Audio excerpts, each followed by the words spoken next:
min subscribing, ku yi min like, ku je ƙasa kuma ku yi comment. Wabu online TV.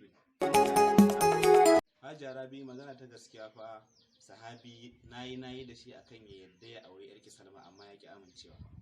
Amma at least ya gaya maka cewa matarsa da take gida ba ta da lafiya, shi yasa ba zai abin da zai offending matarsa ba. To na ji Hajiya Rabi, ba magana ba ta kare kenan.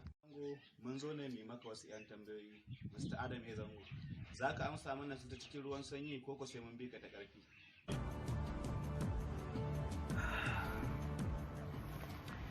Kamar da ƙarfin da ya zai fi in za ku iya gwadawa. A'a Mr. Zango, abin fa ba na faɗa ba ne, ka yi haƙuri. Maman Sumayya, jama'a suna ta tambaya wai me yasa tuntuni biki yafe wa Baba Rabi ba, sai da su Sumayya suka haɗu suka zo domin nema masa yafiya.